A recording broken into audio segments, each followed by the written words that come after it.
The crocheted cast on. The crocheted cast on, of course, is done with a crochet hook. There are several ways to do a crocheted cast on. The first direction, the most common direction, is to start with a crochet hook and to make chains on your crochet hook,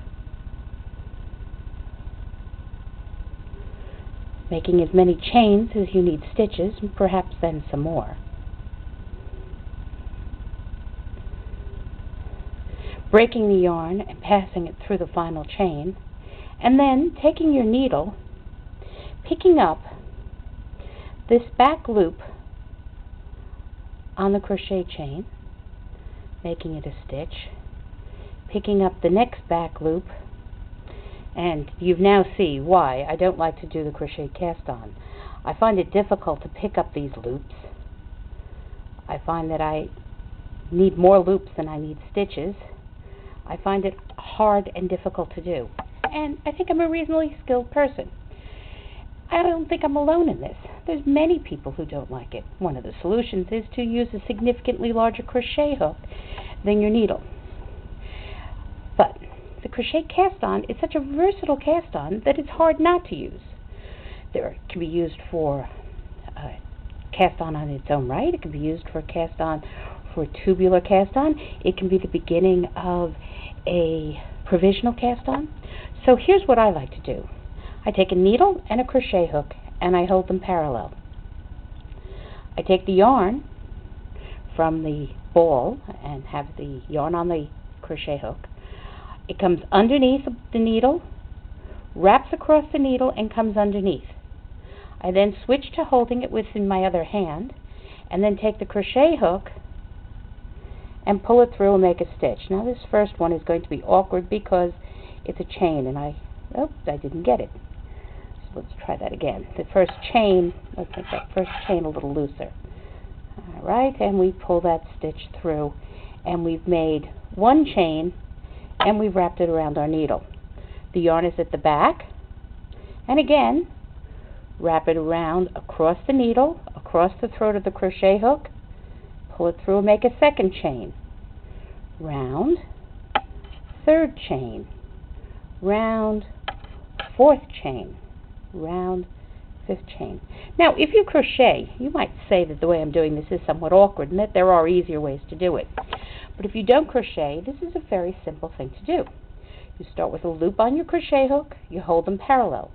The yarn is at the back, wrap it around the needle, around the crochet hook, and bring it to the back.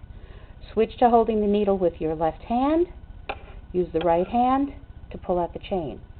Can this be done backwards? Absolutely. You could turn it around and do it the other way. We'd start again with the yarn at the back, and obviously I can't crochet with my left hand, but you can see that the maneuver works in either left-handed direction or right-handed direction. I find it easier to do it with my right hand. So this kind of a crochet cast on is a very easy cast on. When you're finished with the cast on, you can do two things. If you're using this cast on as a provisional cast on and using a cotton yarn instead of the yarn you're going to knit with, you cut it or make a few chains without making cast on stitches. And since at the beginning end here we don't have any chain, you know which way you're going to unravel your provisional cast on. If you're using your crochet cast on to create a cast on that you just like to have as a cast on to use for your knitting, and there are reasons for having a crochet cast on, you simply take the last loop and put it on your knitting needle and you're now ready to start to knit.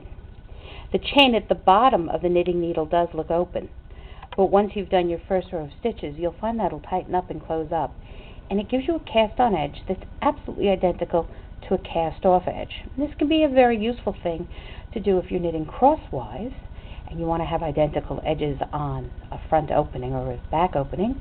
It can be very nice on a scarf where you want to have both ends of the scarf identical. This crochet cast on, as I said, is the beginning of many other cast-ons. It's very useful to have this done in a cotton or a waste yarn, and then to use this as a provisional cast on, switching to your real yarn to knit with and later undoing your chains.